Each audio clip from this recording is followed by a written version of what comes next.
বনি আদমকে আল্লাহ তাআলা কবরের মাটি ছাড়া আর কিছু দিয়ে তার পেট ভর্তি পারবে না। যদি কোনো ব্যক্তিকে সারা দুনিয়ার মালিক একজনরে বানাই দেওয়া হয়, সারা দুনিয়ার মালিক একজনরে বানাই দেওয়া হয়, আর সব মানুষকে তার কর্মচারী বানাই দেওয়া হয়, ওই লোকটার কাছে যে জিজ্ঞেস করবেন, কাকা আগে তো 800 কোটি মানুষ আমরা এই দুনিয়া একটু বাক করে খাতাম, আমি একটু ভাগ পাইছিলাম, আমরা পাইছিলাম, এই 800 কোটি মানুষের মধ্যে দুনিয়া ভাগ ছিল, এখন সারা দুনিয়ার মালিক আপনি একা, কাকা আপনার কেমন লাগে কন্দি? এই বইয়ের মধ্যে কিরম ঠায় একটু কন্দি, আমরা শুয়ে কিরম ঠায়, খাইয়ে কিরম ঠায়।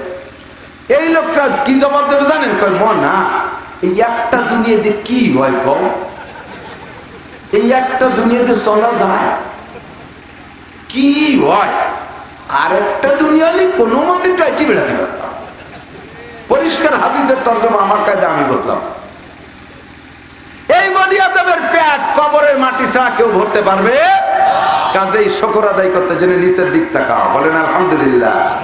আর ইবাদতের দিক উপরের দিক তাকাবা। ইবাদতের সময় কোন দিক? উপরের দিক, বলে ইবাদত করবেন না। ওরে সুবহানাল্লাহ, ফয়জুল করিম সাহেব কত ইবাদত করে, রিজাউল করিম সাহেব কত ইবাদত করে, আব্দুল গফফার সাহেব সারা রাত কোরআন শরীফ পড়ে, উনি আল্লাহ বুখারী শরীফ পড়ায়, আল্লাহু আকবার। এই আব্দুর রহমানের মা, মাওলানা আব্দুর রহমানের মা 5 না 8 ওয়াক্ত নামাজ পড়ে। আমি মহিলা কি করলাম? সে মহিলা একটা দিনও সকালবেলা তিলাওয়াত ছাড়া ঘরের থেকে বেরোই না, আর আমি রমজান মাস ছাড়া একটু পড়ি না। আপনি ইবাদতের বেলায় উপর দিক তাকাবেন, তাহলে ইবাদত বেশি করতে পারবেন। আমি তার সামনে কি, আমি তার 10 চিল্লে দিছি, আমি মোটে 1 চিল্লে দিছি।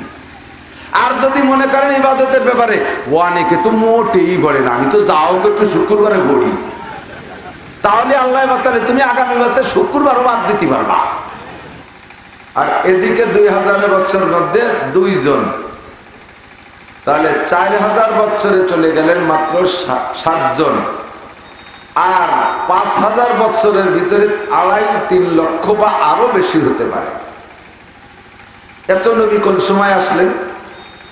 একজন রসুল আসতেন, রসুলের জিম্মা একটা কিতাব থাকতো, আর আল্লাহ পাক রব্বুল আলামিন কওমে কওমে, গ্রামে গ্রামে, এলাকায় এলাকায় প্রয়োজন মনে করে এক একজন করে নবী ধার্য করতেন। ওই রসুলের উপরে যে কিতাব নাজিল হতো, ওই কিতাব ওই নবীরা প্রচার করতেন, নবীদের উপরে ভিন্ন কোনো কিতাব নেই। ধরে নেওয়া যায় আমাদের বোঝার জন্য, একটা মন্ত্রণালয়ে একজন প্রধানমন্ত্রী থাকে, সেই মন্ত্রণালয়ের অধীনে ওই এলাকা ভিত্তিক বা আঞ্চলিক মন্ত্রী থাকলে অনেক কয়েকজন এমপি থাকে। তো রসুলগণ মন্ত্রীর পর্যায়ে আর নবীগণ এমপিদের পর্যায়ে। তো আল্লাহ তাআলা অল্প দিনের ভিতরে এত নবী কেন দিলেন? কয় সাধারণ পাবলিকের জন্য দাওয়াতের দায়িত্ব ছিল না। সাধারণ পাবলিক শুধু সামিনা ওয়া আতানা, শুনবো আর মানবো, আমান্না ওয়া সাল্লামনা, বিশ্বাস করব আর মেনে নেব, সারেন্ডার করব, আমলে আনবো, এটা হলো উম্মতের দায়িত্ব। কোন নবীর উম্মত দাওয়াতের দায়িত্ব ছিল না, ওয়াজ করার দায়িত্ব ছিল না, বয়ান করার দায়িত্ব ছিল না, তালিম তরবিয়তের দায়িত্ব ছিল না। এ দায়িত্ব পালন করবে শুধু নবীরা, আর উম্মতরা তাদের কাছ থেকে শিখে যার যার আমল সেই করবে। তো 2.5-3 লক্ষ নবী রসুলকে আল্লাহ তাআলা সম্মানী করে আরশে আজিমে আল্লাহ পাক লৌহে মাহফুজে বসাইয়া তাদেরকে নবুয়তি যোগ্যতা দিয়া এভাবে দুনিয়ায় পাঠাইছেন। এরপরে তাদেরকে আল্লাহ তাআলা কিতাব দিয়া সেই কিতাবের মাধ্যমে উম্মতকে দর্স তাদরিস ক্লাসের মাধ্যমে লেখাপড়া করাইছেন। নবীদের দাম, রসুলদের দাম সবচেয়ে বেশি, এরপরে সম্মানী নবীগণ। কথা বলেন, রসুলরা সবচেয়ে দামি, তারপরে কারা? আম্বিয়া আলাইহিমুস সালাম। নবীর বহু বচন আম্বিয়া, ইমামের বহু বচন আয়েম্মা, আলেমের বহু বচন উলামা। তো নবীর বহু বচন আম্বিয়া, আম্বিয়া আলাইহিমুস সালামকে আল্লাহ তাআলা বিশাল সম্মানে সম্মানিত করেছেন। হুজুর বলেন, ইশফাউ ইয়াউমাল কিয়ামাতি সালাসা, হাসরের মাঠে কোটি কোটি মানুষের জন্য আল্লাহ পাক রব্বুল আলামিন আম্বিয়া আলাইহিমুস সালামকে দায়িত্ব দিবেন। তিন শ্রেণীর মানুষকে অধিকার দিবেন, সুযোগ দিবেন। তোমাদের সাথে যাদের সম্পর্ক ভালো, তোমরা যাদেরকে চেনো, তোমাদেরকে যারা চেনে, তোমাদের আপনজনদের মধ্য থেকে, পরিচিতদের মধ্য থেকে যারা বিপদে পড়ে গেছে, জাহান্নামী হওয়ার সম্ভাবনা দেখা দিছে, ডান হাতে আমলনামা পায় নাই, বাম হাতে আমলনামা চলে গেছে, এই সকল বিপদগামী মানুষের জন্য তোমরা সুপারিশ করলে তোমাদের সুপারিশ গ্রহণ করে তাদেরকে জান্নাতে দেওয়া হবে। এই সুপারিশ করবে কারা? মানজাল্লাযী ইয়াশফাউ ইনদাহু ইল্লা বিইذনি, আল্লাহ পাক যাদেরকে অনুমতি দিবেন তারাই সুপারিশ করতে পারবে। এমপি হলে পারবে না, মন্ত্রী হলে পারবে না, বিচারপতি হলে পারবে না, অ্যাডভোকেট সাহেব পারবে না, ম্যাজিস্ট্রেট সাহেব পারবে না, ডিসি সাহেব পারবে না। হ্যাঁ, যদি ইন্দ্রাও যোগ্যতা নিয়ে যেতে পারে তাহলে অন্যরাও পারবে। বাকি তিন শ্রেণীর মানুষ সম্পর্কে আল্লাহ নবী বলেন ইয়াশফাউ ইয়াউমাল কিয়ামাতি সালাসা, হাসরের মাঠে তিন শ্রেণীর মানুষ সুপারিশ করবে। এক নম্বরে আল আম্বিয়া, সুবহানাল্লাহ, এক নম্বরে সমস্ত নবীগণ উম্মতের জন্য সুপারিশ করতে পারবে। দুই নম্বরে আল উলামা, দুই নম্বরে আল উলামা, নবীদের আলেম যারা, আমার আখেরি নবীর উম্মতের আলেম যারা, আগের নবীদের উম্মতরা সাধারণ উম্মত, তাদের ভিতরে বড় বিজ্ঞদেরকে আলেম বলা হইতো না। আমার নবীর উম্মতদেরকে যারা বড় আলেম, শিক্ষিত, তাদেরকে আলেম বলে। দুই নম্বরে হাসরের মাঠে যারা সুপারিশ করবে আপনাদের জন্য, তারা কারা? আল উলামা, উলামায়ে কিরাম সুপারিশ করবে। তিন নম্বরে সুপারিশ করবে কারা? আশ-শুহাদা, যারা ইসলামের জন্য শহীদ হয়েছে তারা।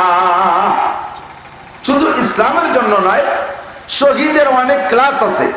কয়েক প্রকারের মরণকে শহীদি মরণ বলে।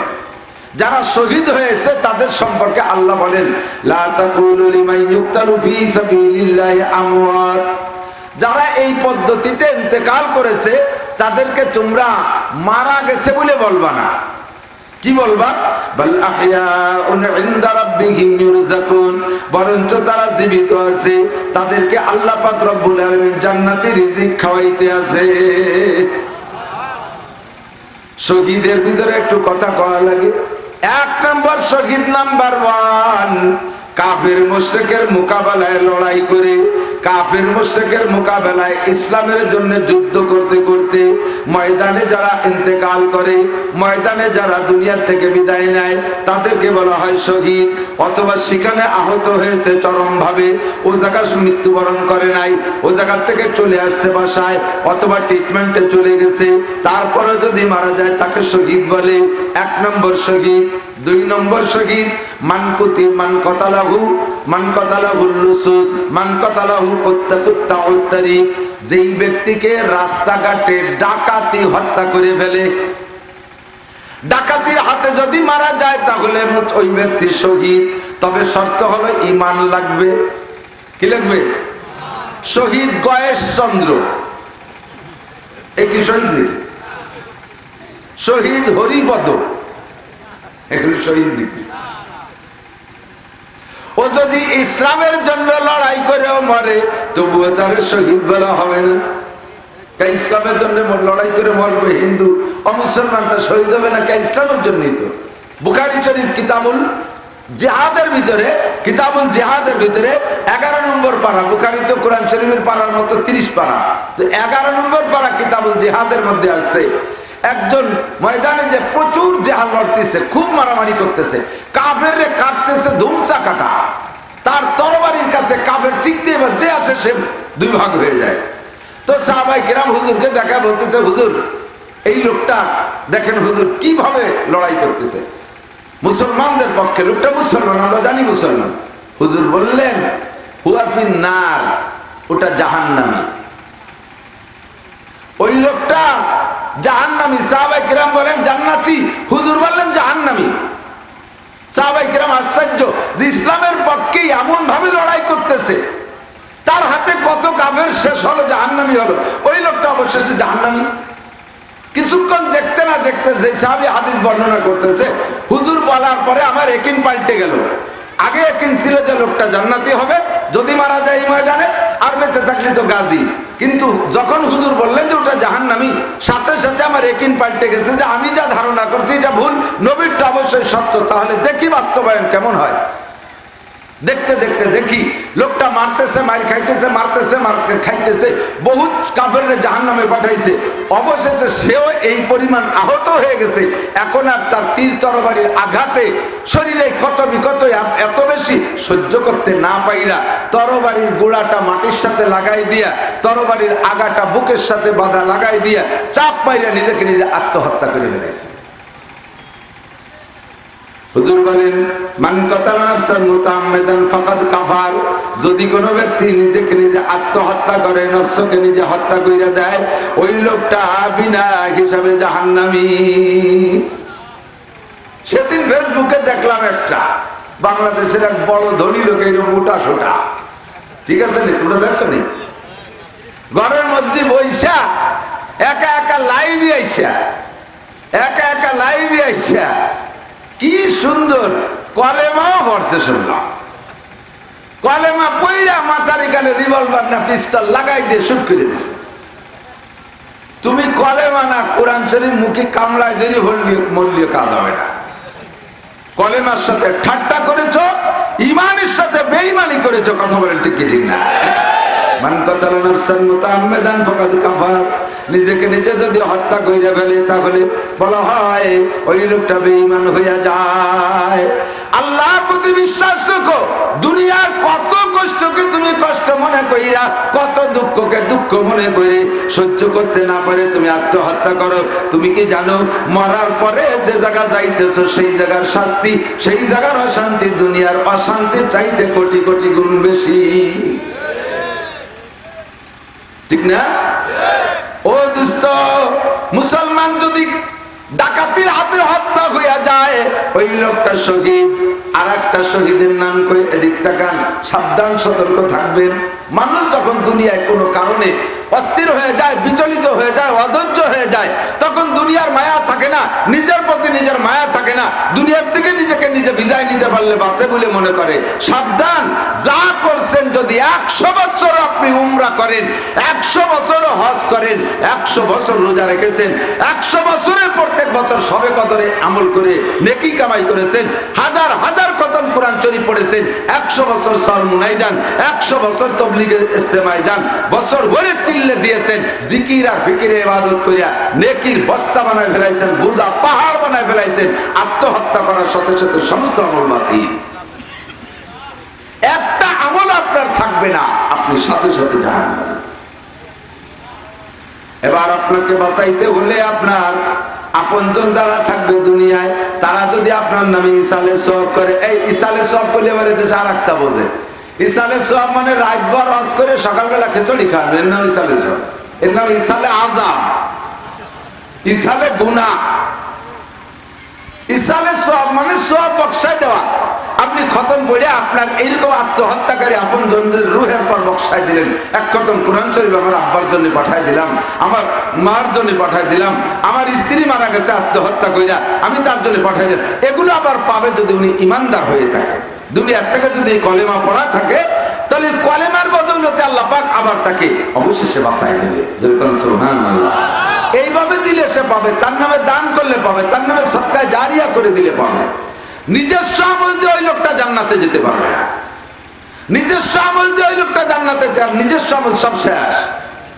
এজন্য যত কষ্ট হোক না কেন দুনিয়ায় ধৈর্য ধারণ করবেন, বিষ খাবেন না, গুল খাবেন না, গমের বড়ি খেয়ে মরে থাকবেন না, গলায় ফাঁসি নেবেন না, কোনোভাবে আত্মহত্যা করবেন না, তাহলে কিন্তু সর্বনাশ।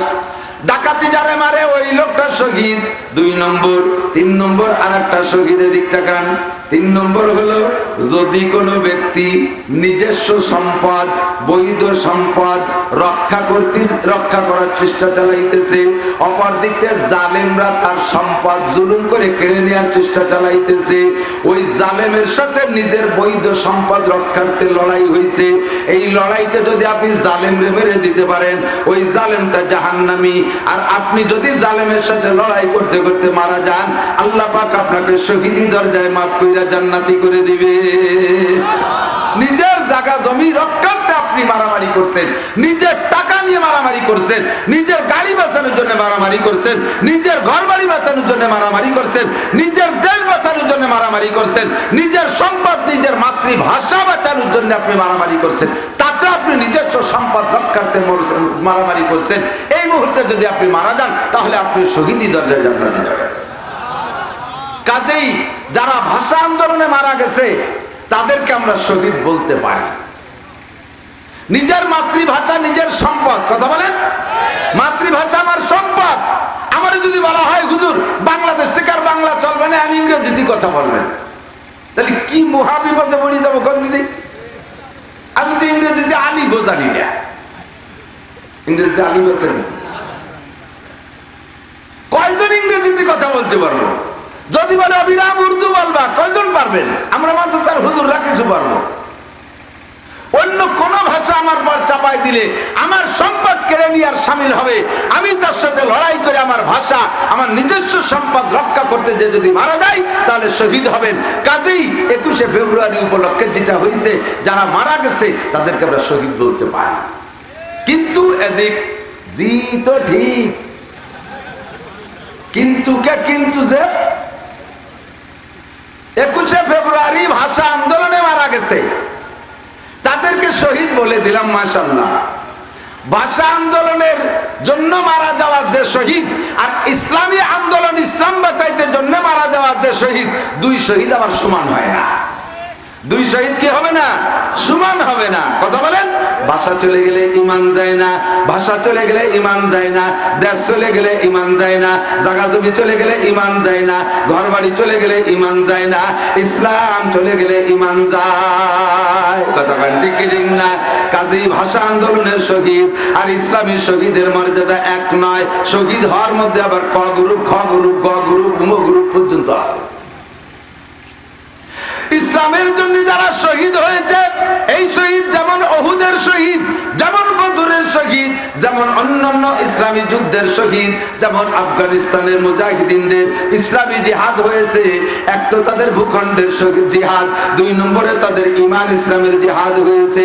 এইরকম ইমান ইসলামের জিহাদের মর্যাদা আর ভাষা আন্দোলনের জিহাদ শহীদের মর্যাদা কোনোদিনও একরকম হবে না। এবার আসেন দোস্ত, আমাদের 21শে ফেব্রুয়ারিতে ভাষা টিকাইতে পারছি, বলেন না আলহামদুলিল্লাহ।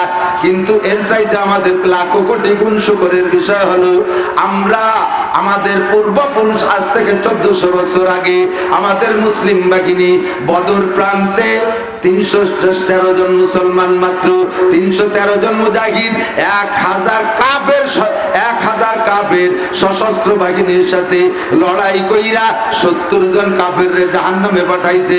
তার মধ্যে আবু জাহালও অন্যতম। 70 জনকে ধরে নিয়ে আসছে, 140 জন।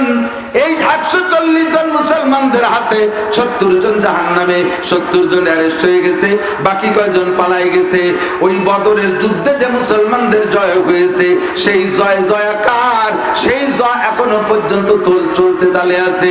বন্ধুরে, ভাষা আন্দোলনের 21শে ফেব্রুয়ারির জয়ের চাইতে বদরের জয়ের দাম বেশি না কম? জোর হলো না? খন্দকের জয়ের দাম বেশি না কম? খয়বারের জয়ের দাম বেশি। কথা বলেন ঠিক কি ঠিক না? 14ই আল্লাহু আকবার। এবার বদরের যুদ্ধ সংগঠিত হলো কবে? কোন মুসলমান জানো না? অদৃষ্ট কত আলেম পর্যন্ত আমরা জানি না। বিশ্বের মুসলমানরা বদরের যুদ্ধের তারিখটা মনে রাখো না, সেই দিবসটা পালনের কথা মনে নাই। 21শে ফেব্রুয়ারি নিয়ে নাচো, ঠিক আছে, নাচো নাচো, কিন্তু সিস্টেম অনুযায়ী নাচো। যেই শহীদ যারা মারা গেছে তারা শহীদি দরজায় জান্নাতি হবে। তারা সুপারিশ করবে কাকে? যারা দুনিয়ার থেকে তাদের পক্ষে আছে। দুনিয়ার থেকে যারা তাদের বিপক্ষে কাজ করে তাদেরকে সুপারিশ করবে না, ঝাঁটাইতে পিটাই তাড়াই দেবে। দুনিয়ার থেকে তাদের পক্ষে কাজ করে কারা? যারা 21শে ফেব্রুয়ারি সকাল ফজরের নামাজ পড়ছে, যারা ওই দিন ফজরের নামাজের পরে সূরা ইয়াসিন পড়ছে, কমপক্ষে 3 কুলহু পড়ে তাদের রূহে বক্সাই দিছে। ও দোস্ত, তাদের সাথে তাদের সম্পর্ক, তুমি যদি কিয়ামতে বিপদে আটকে যাও তাহলে তোমার 21শে ফেব্রুয়ারির ওই শহীদরা তোমারে সুপারিশ করতে পারে।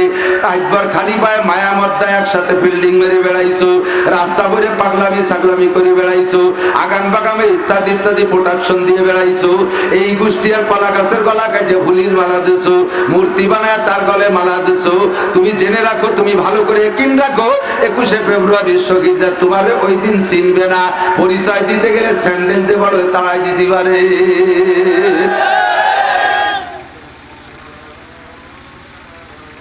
আমি 21শে ফেব্রুয়ারি আমার মাদ্রাসার ছাত্র শিক্ষকদেরকে নিয়ে কুরআন খতম করে বক্সাইছি। ভাষাও জানো না, বলতে দিশে পাও না। 21শে ফেব্রুয়ারি শহীদানদের জন্য, সোহাদাদের জন্য, রুহে সোহাদাদের রুহের মাগফিরাতের জন্য মুনাজাত। বুঝেন যে না খালি যে কথা বুঝে সুঝে কথা করতে হবে। শহীদদের রুহের মাগফিরাত লাগে না, তারা দুনিয়ার থেকে বিদায় নেওয়ার সাথে সাথে তাদের পিছনে সব গুনাহ মাফ। তোমার নিজের মাগফিরাত কামনা করো, রাতভর যা কাম করছো ফজরের নামাজ পড়ে কান্দো, তোমার নিজের মাগফিরাত কামনা করো, তাদের জন্য সওয়াব পৌঁছ পাঠাও। মাগফিরাত কামনা করা লাগবে না, যদি শহীদ হয়েই থাকে তাহলে তারা বিনা হিসাবে পান। কোন নবী রাসূল পর্যন্ত মরণের পরে আজও জান্নাতে যাইতে পারে নাই। আল্লাহ তাআলা শুধু এই শহীদদের ইন্তেকালের পরে তাদের রূহটাকে সবুজ বরণের পাখির সিনের মধ্যে দিয়া জান্নাতের মধ্যে ছেড়ে দেয়। তোমরা হাসরের কিয়ামতের দ্বিতীয়বার সিংহায় ফুকের আগ পর্যন্ত এই জান্নাতের মধ্যে বিচরণ করতে থাকো। সুবহানাল্লাহ। কাজেই সে জান্নাতে আছে, তার আর মাগফিরাত তোমার কামনা করা লাগবে না। তুমি তারে কিছু দিয়ে তোমার সাথে লাইন তৈরি করে রাখো, তার সাথে লাইন করে রাখো। এদিক আমরা দুরূদ শরীফ পড়ি কার জন্য? নবীর জন্য। বলেন কার জন্য?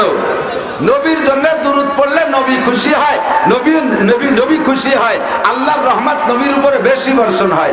তবে নবীর উপরে একবার দুরূদ পড়লে আমার উপরে আল্লাহ 10 বার রহমত নাজিল করে।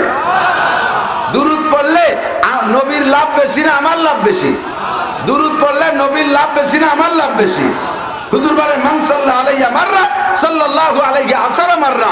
যদি কি আমার উপরে একবার দুরূদ পড়ে আল্লাহ তাআলা তার উপরে 10টা রহমত নাজিল করে, তার 10টা গুনাহ মাফ করে দেয়, আমলনামায় মোটা মোটা 10টা নেকিও লিখে দেয়। সুবহানাল্লাহ। তেমনি শহীদদের জন্য কিছু বক্সাই দিলে শহীদের তেমন লাভ লসের কিছুই নাই, সে বেহেশতে চলেই গেছে, বাকি লাভ আমার, বাকি লাভ আমার। এদিক তাকান, আমার দিক তাকান, কথা বোঝেন। মাননীয় প্রধানমন্ত্রী জননেত্রী শেখ হাসিনা, তার কি ভাত কাপড়ের অভাব? বাংলাদেশে যত অত্যাধুনিক টেক্সটাইল আছে, সমস্ত টেক্সটাইল আলারা অত্যাধুনিক কাপড়টা সবচেয়ে ভালো যেটা বছরে বানাইতে পারে আগে প্রধানমন্ত্রীর হাতে হাদিয়া দিয়ে আসে। সবচেয়ে ভালো লুঙ্গি যদি বানায় তাও 1 কপি দিয়ে আসে। উনি কি লুঙ্গি ভরে? নেত্রী দেখেন, আমরা আপনার দেশে কত সুন্দর লুঙ্গি বানাইছি। নেত্রী দেখে নাড়াচাড়া দিয়ে বলে থ্যাংক ইউ, চমৎকার, সুন্দর বানাও, আমার দেশের উন্নয়ন, এইটুকু ছাড়িয়ে দিয়েছে, ঠিক আছে, তোমার লাইসেন্স নিয়ে কোনো চিন্তা করা লাগবে না। নেত্রীর দেশে একটা লুঙ্গি তা নেত্রী ভরবে না, অথচ এই লুঙ্গি দেওয়ার কারণে ইন্ডাস্ট্রি জ্বালার দাম বেড়ে গেছে, কতক্ষণ কারখানাওয়ালার দাম বেড়ে গেছে। নেত্রীর কি কই মাছের অভাব? সে বলবে যে বাংলাদেশের কই মাছ খাবো, সারা বাংলাদেশের সব জালিরা অন্য হয়ে যাবে, পাগল হয়ে যাবে নেত্রীর কই মাছ খাওয়াতে। সে জায়গা যদি তুমি এই মাগুরার যুবলীগের ছেলে, তুমি 1 কুড়ি কই মাছ নিয়ে যে কয় নেত্রী আমি 1 কুড়ি কই মাছ নিয়ে এসেছি, আমার দাদির ওসিয়াত আপনারে হাতে হাতে দিতে কইছে, এই কই মাছ কুড়ি দেওয়ার সাথে সাথে তুই কি করিস? চাকরি বাকরি করি না, টলটলে লম্বা হয়েছে, ব্যাংক চালাই, তা যা তোর কালকে তো বিমান বাহিনীতে চাকরি। নেত্রীর কই মাছের অভাব নাই, তুমি 1 কুড়ি কই মাছ দিলে নেত্রী ওর একটা চুষাও খাবে না, ওর একটুও খাবে না, কিন্তু লাভ হয়ে যাবে তোমার। কতক্ষণ সেম দুরূদ পড়বা নবীর উপরে, নবীর কোনো লাভ লসের বিষয় না, লাভ হবে তোমার। তেমনি শহীদদের রুহের মাগফিরাত করা লাগবে না, তাদের জন্য ইসালের সওয়াব করো।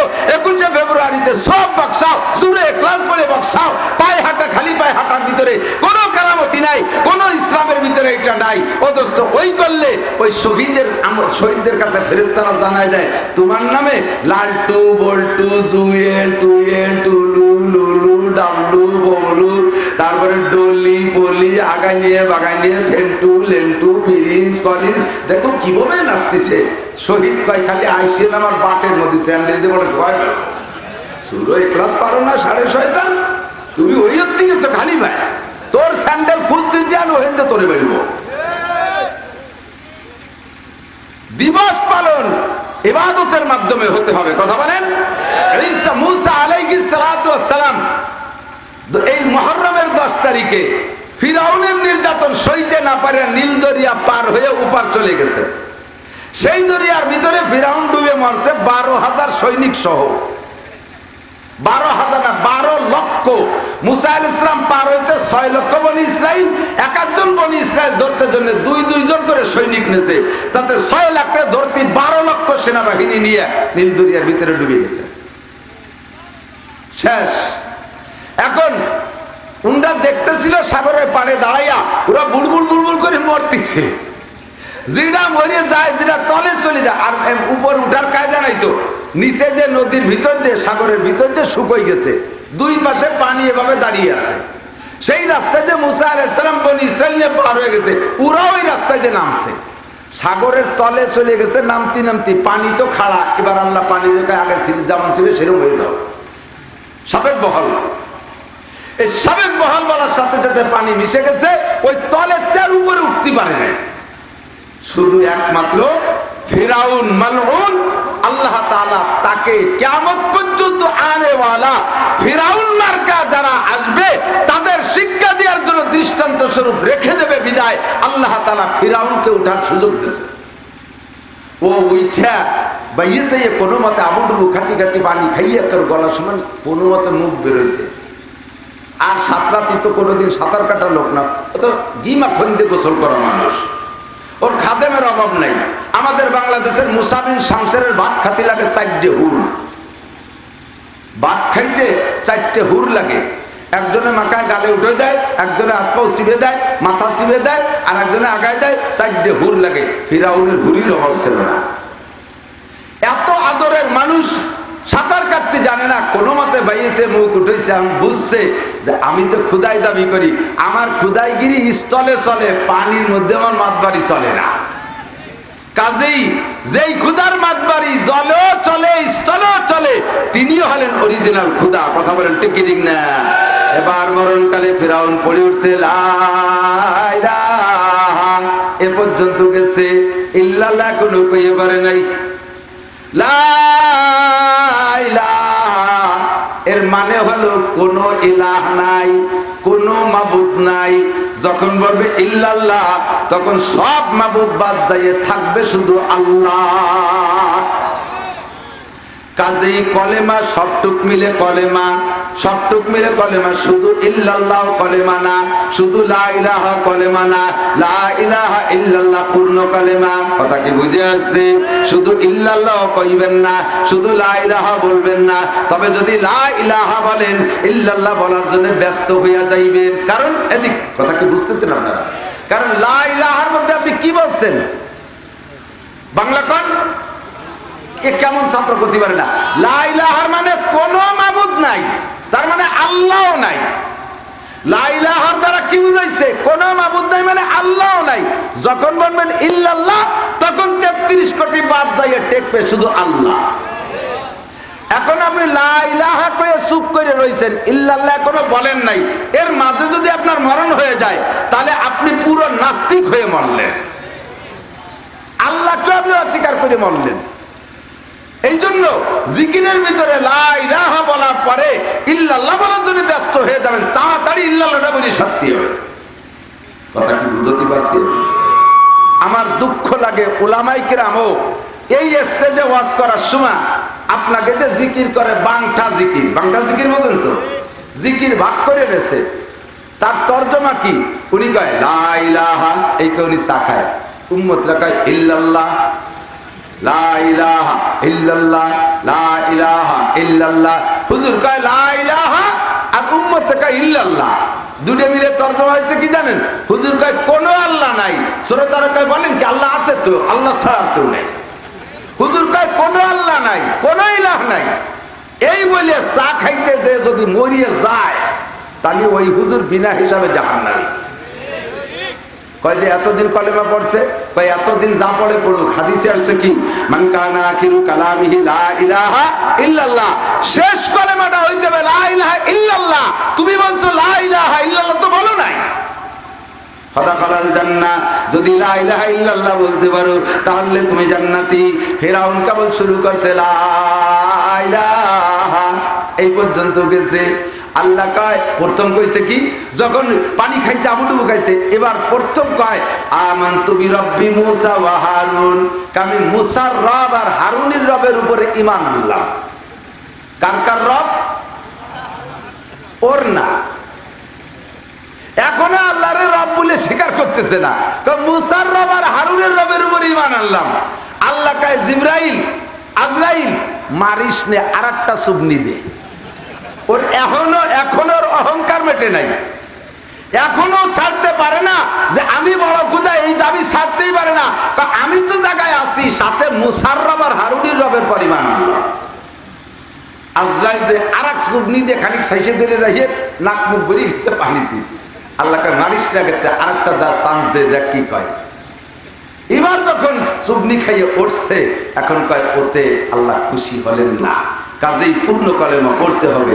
এই নিয়ত করে কেবল পড়ে উঠছে লা ইলাহা।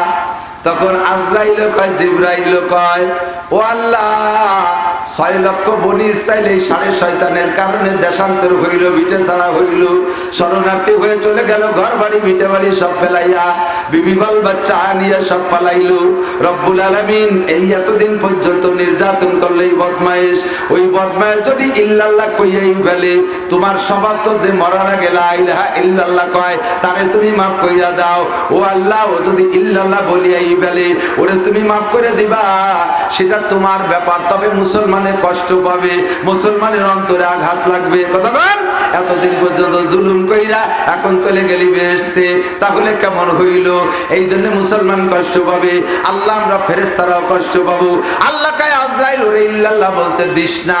লা ইলাহা কয়ে হা করছে, সাগরের পাড়ের থেকে এক খামলা পলি কাদা নিয়ে ওর মুখের মধ্যে ঢুকাই দে, ওর মুখে ফিলাসটা ঢুকিয়ে দে, নেপিয়ে দেখ ডুয়া নে পারবো। বিটিটা ডুয়া নেবে না, সাড়ে শয়তান। এই সময় যে ইল্লাল্লাহ কইতে লা ইলাহা বলছে, ইল্লাল্লাহ বলার সুযোগ পায় নাই, এর মুখের মধ্যে কাদা দিয়া চুবাইয়া তারে শেষ করে দেছে। আপনারা দেখেছেন বিভিন্ন ইউটিউবের মাধ্যমে আমাদের দেশে আসে, মিশরের পিরামিডের ভিতরে এই ফিরাউনের লাশ এখনো পর্যন্ত আছে। ওই সাগরের চরের উপরে ছিল হযরত ওমর ইবনে খাত্তাব। কোরআন শরীফের আয়াত পড়ে উনি বলেন, আল্লাহ পাক যেহেতু বলেছে আমি ফিরাউনকে দৃষ্টান্তমূলক রেখে দেব, কাজেই দেখি ফিরাউন কোন জায়গা আছে। কোরআনের ইতিহাস খুঁজে খুঁজতে খুঁজতে চরের পর গিয়ে দেখে অর্ধেক মাটির তলে আর অর্ধেক উপরে কাইত হয়ে পড়ে রইছে। মরা তো মরাই পড়ে আছে, মাটিতেও তারে খাই নাই, বাতাসেও তারে রদ্রেও তারে নষ্ট করে নাই, ওখান থেকে খুঁজে আই না, এরপরে মমি কইরা মিশরের পিরামিডে রেখে দিয়েছে, আজও পর্যন্ত আছে।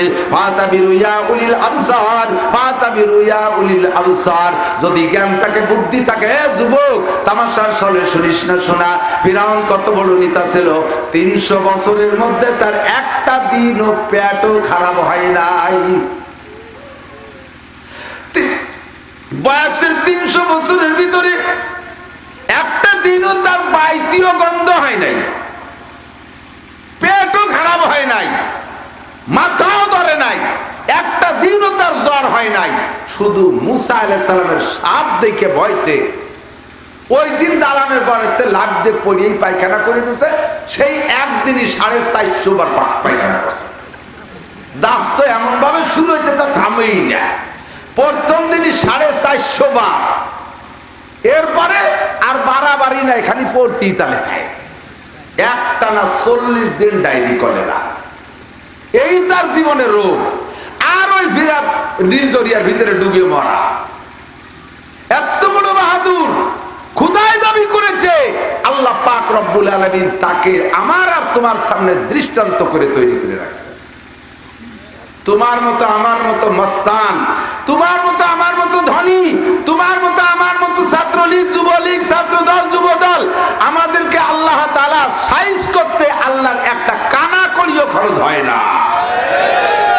রাস্তাঘাটে ফেলাইয়া কুত্তো ডালাডলি দিতে পারে টায়ারের সাথে, ট্রাকের টায়ারের সাথে। কথা কন, তোমার গোস্ত খুঁজে পাওয়া যাবে না, তোমার চেহারা খুঁজে পাওয়া যাবে না, বস্তা ভরে তোমার দাফন করে তুতি হবে। আমার আল্লাহ এত বড় ক্ষমতাবান, ঠিক কি ঠিক না? মুসা আলাইহিস সালাম সদল বলে পার হয়ে উপর চলে গেলেন, চোখের সামনে ফিরাউন তার দলবল সহ মরলো। এর চাইতে আর বিজয় হয়? দিনটা ছিল মুহররমের 10 তারিখ। মুসা আলাইহিস সালামের উম্মতরা কয়, হুজুর একটু রং টং ছিটাবো নাকি হুজুর? এত বড় বিজয় হলো, ফৌজে আজিম হলো, একটু কলা গাছের গলায় মালা, আমরা একটু রং টং মাখামাখি করব? মুসা আলাইহিস সালাম বললেন, না, তোমাদের বিজয় কি তোমরা অর্জন করেছো না আল্লাহ দিয়েছে? কথা কয় না। বিজয় কে দিয়েছে? বিনা যুদ্ধে তোমরা ফিরাউনকে হারিয়ে দিয়েছো। আল্লাহ পাক তার সুবহ শেষ করছে, বিজয় দিয়েছে যে তোমাদের বিজয় দিবস উদযাপন হবে তারই জন্য রাত্রে খাইছো, দিনই খাবা না, তোমরা রোজা রাখো। বিজয় দিবস পালন হবে কি দিয়া? রোজা দিয়া। এই রোজাটা এবার সবাই রোজা রেখে ফেলেছে। একেবারে কোলের দুধের বাচ্চাকেও মা বিচ্ছিন্ন করে দিচ্ছে, একদিন দুধ খাইতে দেয়নি। 6 লক্ষ বনি ইসরাইলের সারা দিনের রোজা আল্লাহ পাক এত পছন্দ করছে, ইফতারির সময় আল্লাহ তাআলা জান্নাত থেকে মান্না সালওয়া ইফতারি পাঠায় দিয়েছে। মান্না সালওয়া মিরাসাদ দরতি হে গাম খলকে রাজ ফৈজ খানে তা নবী। মান্না সালওয়া মিরাসাদ দরতি হে গাম খলকে রাজ ফৈজ খানে তা নবী। 40 বছর ওই দিন থেকে লাগাতার একটানা 40 বছর আল্লাহ পাক এই বনি ইসরাইলকে, ইহুদি জাতিকে আল্লাহ তাআলা জান্নাতি মান্না সালওয়া খাওয়াইছে। এই ইহুদিদের পূর্বপুরুষরা মান্না সালওয়া খাইয়া যে জ্ঞান আর বুদ্ধি অর্জন করেছে, তাদের বংশধর এখনো দুনিয়ায় ইসরায়েলি ইহুদি। আল্লাহ তাআলা তাদেরকে এরকম পণ্ডিত বানাই দিয়েছে, দুনিয়ার সব চাইতে বড় ইন্টারন্যাশনাল ক্রিমিনাল তারা। মান্না সালওয়া কা বুদ্ধি তো বিজ্ঞানীর গুরু, কেউ যা বানাতে পারে না, ওই অল্প একটু জায়গার মধ্যে বসে তাই বানায় বানায় মারে। ও দোস্ত, বিজয় দিবস পালন করে ইবাদতের মাধ্যমে, 16 ডিসেম্বর পালন করে ইবাদতের মাধ্যমে, 21 ফেব্রুয়ারি পালন করে ইবাদতের মাধ্যমে, 26 মার্চ পালন করবা ইবাদতের মাধ্যমে, 1 বৈশাখ পালন করবা ইবাদতের মাধ্যমে। দুনিয়ার কোন নোংরামের মাধ্যমে পালন করলে খবর আছে। এবার 21 ফেব্রুয়ারিতে যারা মারা গেছে আমরা তাদের শহীদ ধরে নিয়ে যেতে পারি, তবে তাদের সাথে সম্পর্ক রাখবো এইভাবে। আর একটা মরণের নাম শহীদ মরণ বলিয়ে দিক তাকান। সাপে যদি কেউ কাইটে মারে, সাপে কাটা রোগীকে বলা হয় শহীদ। এ শহীদি দরজায় জান্নাতে যাবে। আন্তর্জাতিক মানের মহামারীতে যদি কেউ মারা যায় মুসলমান, সেইটাও শহীদি দরজায় জান্নাতে যাবে। কাজেই এই বছরের করোনায় যদি কোনো মুসলমান মারা গিয়ে থাকে, ইনশাআল্লাহ সে শহীদি দরজায় জান্নাতি। মুশকিল হলো ওই লোকটা করোনায় মারা গেলে শহীদি দরজায় জান্নাতি হবে যেই লোকটা ঈমানকে শিরিক থেকে হেফাজত করতে পারছে। যদি শিরকি আকীদা নিয়ে মরে থাকো তাহলে কোনো কাম হবে না। শিরিক কি? কয় আমি ভালোই ছিলাম, ওই বাড়ি আমার মাঝে চাচা করোনায় মারা গেছে, উনারে দেখতে যে সর্বনাশ করছে, সেই বাড়িতে আবার করোনা না খাইছে, সেই করোনায় আজকে আমি আক্রান্ত।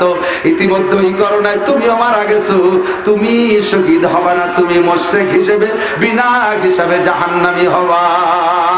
লা তুশরিক বিল্লাহ ইন্নাশ শিরকা লাযুলমুন আযীম। এই কথা কি বুঝতে পারছেন?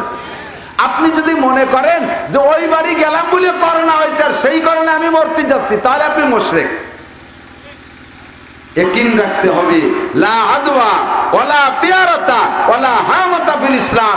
ইসলামের মধ্যে সোয়াইছে বলতে কিচ্ছু নাই। সোয়াইছে যে বিশ্বাস করে সে মুশরিক। কথা বলেন? আটলান্টিক মহাসাগরের স্তরের পর কেউ আছে, আল্লাহ তাআলা যদি তারে করোনা দিয়ে মারার ইচ্ছা করে, সে জায়গা করোনা পাঠিয়ে দিতে পারে কি পারে না? পাহাড়ের চূড়ার উপরে পালাইছে তো নামে না, সে জায়গা আল্লাহ করোনা পৌঁছে দিতে পারে কি পারে না? বাংলাদেশের নজির আছে, যেদিন থেকে শুনছে যে করোনা ছুঁয়াইছে, সেই দিন থেকে জমিদার 10 তলা বিল্ডিং এর খাস রুমের মধ্যে আটকা খাইছে। বর্ষা তো দেখা হয় না, বাদ দিতে আসে দরজার তল দিয়ে বাটে থালেরই ডুই দেয়। ছবি বানাইতেছে পোলা পান্ডা, বাস্তব এরকম। চামচ দিয়ে ভাত দেবে, চামচের আতল খাটো, আজকে যদি ওই চামচ দিয়ে দেয় তাহলে চামচের মাথায় দিয়ে আবার করোনা আসতে পারে। চামচের বাসায় 5-7 বাস বেঁধে এনেছে। তাল বাঁকা যে বাতাস দেবে, তার বাট ছোট, ওই যে পাইয়ে করোনা আসতে পারে, এই জন্য ওর পিছনে 4 রাত কেড়াইল বেঁধে এনেছে। কেড়াইছিলেন তো কান্দুল, কেসা খেলার খেলা। এইগুলো যদি মারে ও কলেমা পড়তে পড়তে বললেও সে মুশরিক, কারণ তুমি সোয়াইসের বিশ্বাস করেছ। এখন উন্ডা আর একটা হাদিস দেয়, সেটাকে হুজুর তো বলছেন যে সোয়াইসে বলতে কিছু নেই, তবে মহামারী এলাকায় যাইও না, মহামারী এলাকায় যাইও না। এর দ্বারা হুজুর মনে হয় বুঝাইতে চাইছে যে হ্যাঁ, মহামারী এলাকায় গেলে ওই বাড়িতে, ওই এলাকার থেকে মহামারী তোমার মধ্যে ঢুকতে পারে, নো, সাবধান। তর্জমা এটা নয়, এর তর্জমা যে মহামারী আলা এলাকায় তুমি যাইও না, তর্জমা এটা যে তোমার নামে যদি এই মহামারী বরাদ্দ থাকে তাহলে তুমি বাড়ি থাকলেও হবে, তবে ওই বাড়ি ঘুরিয়ে আসার পরে যদি ওই মহামারী তোমাতে ধরে তাহলে তুমি মনে করবা যে আমার ওই জায়গা যাওয়ার কারণে হয়েছে, তখন তুমি মরবা মুশরিক হইয়া, কাজেই তুমি ওই জায়গা যাইয়ে মুশরিক হতে যাইও না। কথাকে আমি বুঝতে পারছি? এই জন্য হুজুর বলছেন মহামারী এলাকায় যাইও না। আর আমাদের পণ্ডিতরা বুঝাইতেছে যে হুজুর মহামারী এলাকায় যাইতে নিষেধ করার মানেই হলো ও জায়গা গেলে তোমার ভিতরে ঢুকে পড়তে পারে। তর্জমা এটা নয়, তুমি মুশরিক হয়ে মারা যেতে পারো, এই ভয়ে হুজুর বলছে যে মহামারী এলাকায় যাইও না। তবে এই মহামারীতে যদি ইমানের সাথে মারা যায়, করোনা মহামারীতে যদি সত্যই রোগ হয়, এই রোগে যদি মারা যান, ইমানের সাথে মরতে পারেন, তাহলে দোস্ত শহীদি দরজায় জান্নাতি। পানিতে ডুবে মারা গেলে শহীদ, পাহাড় চাপা খেয়ে মারা গেলে শহীদ, বিল্ডিং ধুইছে তলে পড়ে মারা গেলে শহীদ, আর আগুনে পুড়ে মারা গেলে শহীদ। আমার মারা একটা শহীদি দরজা পার বড় সুরত আছে। যদি কোনো মহিলা গর্ভবতী হয়েছে যেদিন, সেদিন থেকে বাচ্চা ডেলিভারি হওয়া পর্যন্ত মারা যায়, আল্লাহ পাক ওই মহিলা, মুসলমান মহিলাকে শহীদি দরজায় জান্নাতি করে দিবে। বাচ্চা ডেলিভারির সময় যদি কোনো মা মারা যায়, মুসলমান মা, আল্লাহ তাকে শহীদি দরজায় জান্নাতে করে দেবে। এরপরে বাচ্চা ডেলিভারির পর থেকে বাচ্চায় দুধ পাবে মায়ের কাছ থেকে 2.5 বছর। এই 2.5 বছরের ভিতরে যদি কোনো মা মারা যায় বাচ্চা দুধ খাওয়া রানিং অবস্থায়, তাহলে ওই মহিলাকেও আল্লাহ পাক শহীদি দরজায় জান্নাতি করে দিবে। সরে চলে আসছে অনেক দূর। 3 জন মানুষ হাসরের মাঠে সুপারিশ করবে, জোরে কোন কয়জন?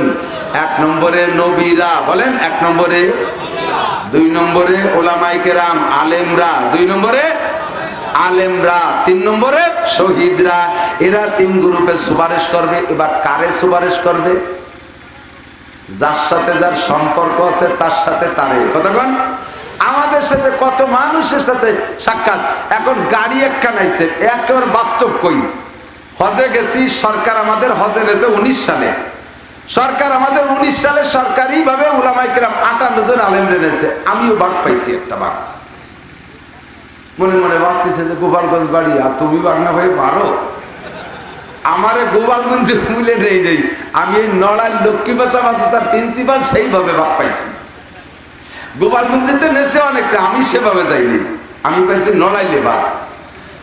তো মন্ত্রী মহোদয়, ধর্ম প্রতিমন্ত্রী শেখ মোহাম্মদ আব্দুল্লাহ আমার চাচা, তো উনি এত বড় উলামায়ে কেরাম, হাটাদারি, পটিয়া, বাবুনগর, জিরি, নাজিরাট, লালবাগ, ফরিদাবাদ, মালিবাগ, যাত্রাবাড়ি, গহরডাঙ্গা, সরসিনে, ইত্যাদি ইত্যাদি, ঢাকা আলিয়া, তারপরে তামিলুল মিল্লাত, সব বড় বড় আলেম উলামা আছে। 58 জন বড় বস্তি গেলে আরো কম না কিন্তু। তো এত বড় মৌলবীকে মধ্যে কাকে উনি বেশি পার্সোনালিটি দেবে? তাহলে একজনের দিলে আর একজন বাপ ধরে, মৌলবীকে আবার বাপ বেশি, একজনের দিলে আর একজনের কম পড়ে যায়। শেষে উনি বাইছে এনেছে যে নাসির আমার ভাইয়ের বেটা, ওরে নিলে আর কেউ কিছু করতে পারবে না।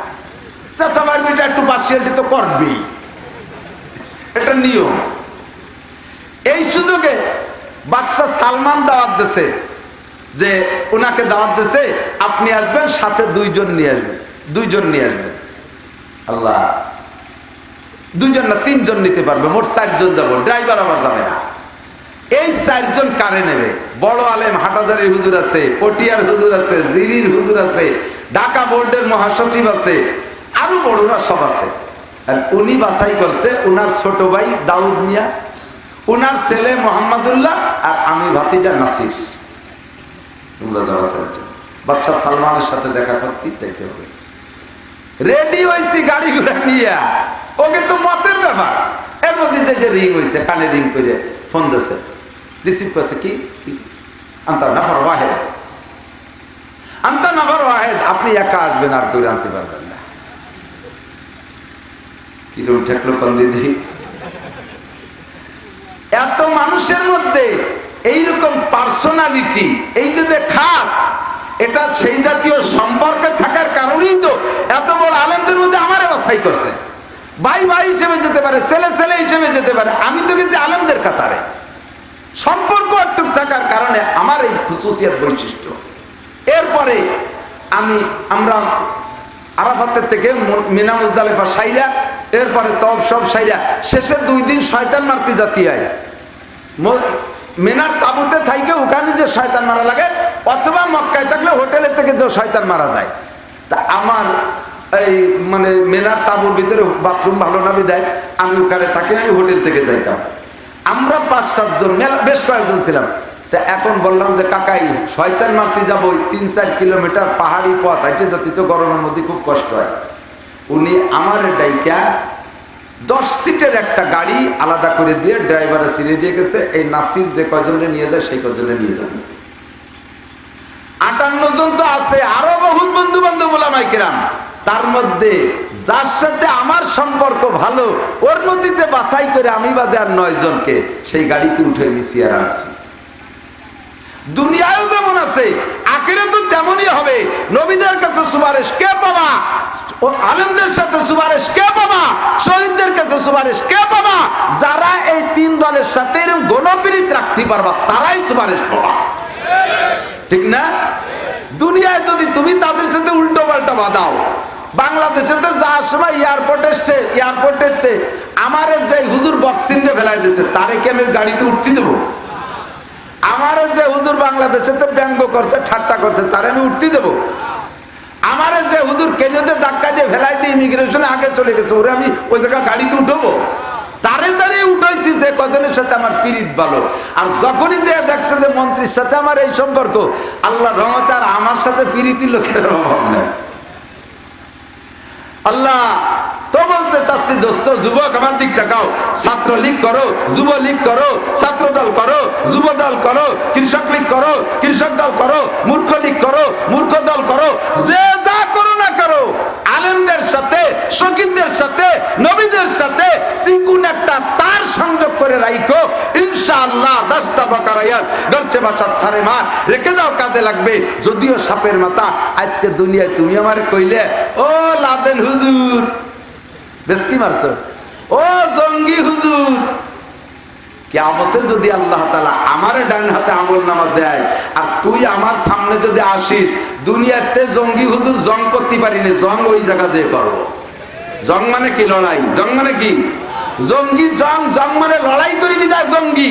আমারে জঙ্গি কইছিস, আমারে তালেবান বলছিস, আমারে রাজাকার বলছিস, আমারে মৌলবাদ বলছিস, ঠাট্টা করে বলেছিস, ব্যঙ্গ করে বলেছিস, আমারে দেখে তুই অট্ট হাসি দিছিস, ভিক্সি মারিছিস, আমারে দেখে তুই রাগ করে থাপ্পড় দিছিস, আমাকে ইত্যাদি ইত্যাদি লজ্জা দিছিস। আর হাসরের মাঠে তোরে আমি ডাকে কোলের মধ্যে হাউজে কাউসার খাওয়াবো, ও জায়গা যদি অন্য কিছু থাকে তাই তোর মগ বইরে মাথায় ডালবো। কথা কর না কেন? এসব আহলুন নার। আমি বলি কেন বললাম? নবী পাক বলেন এসব আহলুন নার ফায়ামুরু বিহিমুর রাজুলু মিন আহলিল জান্নাতি ফায়াকুলু ইয়া ফুলান আমা তারিফুনি আনাল্লাযী সাকাইতুকা শারবাতান ওয়া ক্বালা বাদুহুম আনাল্লাযী ওয়াহাবতু লাকা ওযুআ ফায়ুশফাউ লাহুম ফায়ুদখিলুহুমুল জান্নাহ। একটু জোরে কোন সুবহানাল্লাহ। না বুঝে সুবহানাল্লাহ বলাইছি। এবার তরজমা শুনেন। একজন মানুষ যদি জান্নাতে ডান হাতে আমলনামা পাইবে, ওই লোকটা আল্লাহ পাকের কাছে সুপারিশ করবে, মেহেরবান আল্লাহ, আমি তো জান্নাতে যাইতেছি, আমার আব্বা মা কোথায়, আমার দাদা দাদি কোথায়, আমার নানা নানি কোথায়, আমার চাচা চাচি কোথায়, মামা মামি কোথায়, ফুফা ফুফি কোথায়, খালা খালু কোথায়, ভাই বোন কোথায়, ছেলে মেয়ে কোথায়, বন্ধু বান্ধব কোথায়, আমার উস্তাদরা কোথায়। এমন করে বহুত মানুষের সন্ধানে ওই লোকটা মুখটা মলিন করে দাঁড়িয়ে যাবে। আল্লাহ বলবেন, ও ফেরেশতারা আমার বন্ধুরে জিজ্ঞেস করো জান্নাতের সার্টিফিকেট পাইয়া টিকিট পেয়ে কেন জান্নাতে যায় না। যাই ফেরেশতারা বলবে, কেন জান্নাতে যাও না? কয়, আমি একা জান্নাতে যাই, আমার আপনজন কেউ তো আমি দেখতেছি না।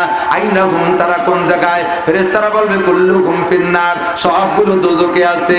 এবার এই ডান হাতে আমলনামাওয়ালা বলবে, আল্লাহ আমি ফেরেশতারা তোমরা আল্লাহর কাছে যে বলো যেই জান্নাতে আমার আব্বা মারে পাবো না, যেই জান্নাতে দাদা দাদি পাবো না, যেই জান্নাতে নানা নানি পাবো না, আমার সব আপনরা দোজখে থাকবে, আমি জান্নাতে সুখ শান্তি অনুভব করতে পারবো না। কতক্ষণ? এ ভাই, আমার আজকে ধরে নিয়ে প্রধানমন্ত্রী প্রেসিডেন্ট বানাই দিল, আর আমার ফ্যামিলির সব কাটারা নিয়ে ফাঁসি দিল। আমার এই প্রেসিডেন্টের এক পায়ের দাম আছে? আমি প্রেসিডেন্ট হতে চাই না, প্রধানমন্ত্রী। আমার স্বাভাবিকভাবে চলতে দেন, আমার গোষ্ঠীর করে মামলা দিয়েন না। ঠিক কি ঠিক না? ও দোস্ত, এবার যখন মলিন হয়ে দাঁড়ায় যাবে, আল্লাহ পাক বলবেন, এ ফেরেশতারা যাও, সর্বপ্রথম তার আব্বা মারে আনো, এরপরে দাদা দাদি আনো, এরপরে নানা নানি আনো, এরপরে সে যারে বলে তারে আনো। এমন করে আনবে, হাজার হাজার বছর পোড়া খাইয়া চেহারাটা শ্মশানের পোড়া খাইটের মতো কালো হয়ে যাবে, গায়ে বড় বড় ফাল্টা পড়ে যাবে, ফাঁকা ফাঁকা হয়ে যাবে। এই টক টক করে কি শব্দ? কিসে? আল্লাহু আকবার।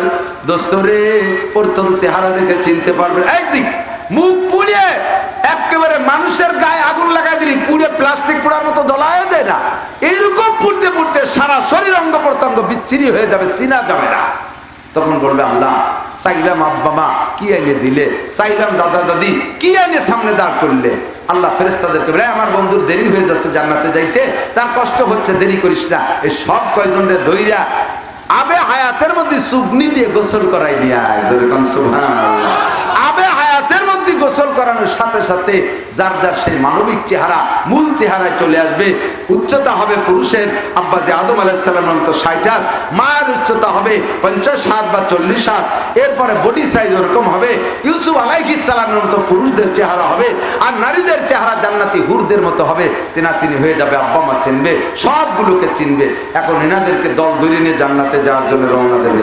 ইতিমধ্যে ওরা বলবে, ও ভাই, ও বাপ, তুমি তো আমাদের পায়ে খুশি হয়ে জান্নাতে যাচ্ছ, ওই জাহান্নামে যে কত মানুষ দেখছি তারা তোমার চেনে, তাদের বংশে কেউ নাই, কোনো একটা অফিসার নাই ওই বংশে একটু সুপারিশ করা। কি করা যায়? তুমি দেখো দিয়ে আল্লাহর কাছে একটু কইয়ে দেবো। ওরা যে কিভাবে কাঁদছে আমরা আসার সময়। এখন দাঁড়ায় যাবে, আল্লাহ না বেসতে যা, তাহলে হলোই না। আল্লাহ কি সমস্যা? বহু মানুষ বলে আমার চেনে, তাকে গোষ্ঠীতে বলার কেউ নাই, তারা আমার দিক চেয়ে রয়েছে, কি করি? আল্লাহ পাক বলবেন, বলো। আল্লাহ, তাহলে ওই জাহান্নামে যারা আছে, যারা আমারে চিনতে চায়, আমি একটু তাদেরকে এক নজর দেখে তারপরে জান্নাতে যাব। হাদিসে আসছে সফু আহলুন নার, পরিষ্কার হাদিস, মিশকাত শরীফ, বাবুল হাউজ ওয়াস শাফা। ওই জাহান্নাম থেকে সব মানুষকে উঠাইয়া দুইটা কাতার দেবে, দুইটা কাতার। এই জান্নাতে আলেমটা ভিতর দিয়ে হাঁটবে, ডান হাতে আমলনামা নিয়ে। ওনার আমলনামা সবাই দেখাবে আর বলবে, হাউ মুকরাউ কিতাবিয়া, হাউ মুকরাউ কিতাবিয়া, হাউ মুকরাউ কিতাবিয়া। আসো দেখো, পড়ো আমার আমলনামা, দেখো আমার আমলনামা পড়ে দেখো এর মধ্যে কি দেখি আছে। আমি নামাজে 100, রোজায় 100, হজে 100, আমার মার্কশিট দাও। আমি হজে 100, জাকাতে 100, টুপিতে 100, পাগড়িতে 100, মেসাকে 100, ডিলাকুলুকে 100, দস্তারখানে 100, পোশাকে 100, পিসাবে 100, পায়খানায় 100, নামাজে 100, তাহাজ্জুদে 100, তিলাওয়াতে 100, চরমুনাইতে 100, তাবলীগে 100, সব জায়গায় 100 মার্ক পাইছে। হাউ মুকরাউ কিতাবিয়া। উনি দেখাবে ওনার আমলনামা, আর এদিক দিয়ে ওদিক দিয়ে ডেকে ডেকে বলবে, ও ভাই ইয়া আব্দুল্লাহ আমা তারিবুনি, ওরে ভাই তুমি আমারে চেনো নাকি? কয় না, তোমারে চিনি না। কয় আনাল্লাযী সাকাইতুকা শারবাতান, আপনি আমাদের এলাকায় গিয়েছিলেন, আপনারে পানি খাওয়াইছিলাম, কিন্তু আমি। তা তুই আমারে পানি খাওয়াইয়া বিপদে পড়লি কেন? কয় হুজুর আপনারে পানি খাওয়াইয়া আমি মদ খাইছিলাম। আপনারে খাওয়াইছি পানি, আমি যাই সে মদ খাই বেলাইছি। মদে ধাক্কাতে ধাক্কাতে জাহান্নামের মধ্যে আছে। আল্লাহ এই লোকটা আমারে পানি পান করাইছে, তার ব্যাপারে আমার সুপারিশ করে আল্লাহ জান্নাত দিতে হবে। আল্লাহ কাল লাগাও রে সিল, লাইনে দাঁড়ায় পুলিশে সিল দেয় না, সিল দাও রে। আর এক পাশে আরেকজন ডেকে বলবে আমা তারিফুনি আনাল্লাযী ওয়াহাবতুলাকা উযুআ, হুজুর আমারে চেনেন, আমি ওযুর পানি আগায় দিছিলাম। হাদিসে দুইটা শব্দ আছে উদাহরণস্বরূপ, এমন করে বলবে হুজুর আমারে চেনেন, চা খাওয়াইছিলাম, হুজুর আমারে চেনেন, পান খাওয়াইছিলাম, হুজুর আমারে চেনেন, ফল খাওয়াইছিলাম, হুজুর আমারে চেনেন, আপনার সাথে সালাম দিয়ে কথা বলছিলাম, হুজুর আমারে চেনেন, কোলাকুলি করছিলাম, হুজুর আমারে চেনেন, আপনারে মহব্বত করি, আমি বড় ফ্যান ছিলাম আপনার, কিন্তু কপাল খারাপ তাই জাহান্নামে চলে আসছি। আল্লাহর কাছে একটু বলে দেখেন, আল্লাহ পাক রব্বুল আলামিনের কাছে জান্নাতি বলবে আল্লাহ অনেক মানুষকে আমি চিনি, আবার অনেকরে চিনি না, তারা আমারে চেনে, আমি কি করতে পারি? আল্লাহ বলবেন তুমি যাকে চেনো এবং তোমাকে যে চেনে, তুমি যাকে চেনো তোমাকে যে চেনে উভয় সম্পর্কে সুপারিশ করো, পাইসপাউলহুম ফায়দুখুলুহুমুল জান্নাহ, তোমার সুপারিশ করুমে উভয় দলকে মাফ করে দেওয়া হবে।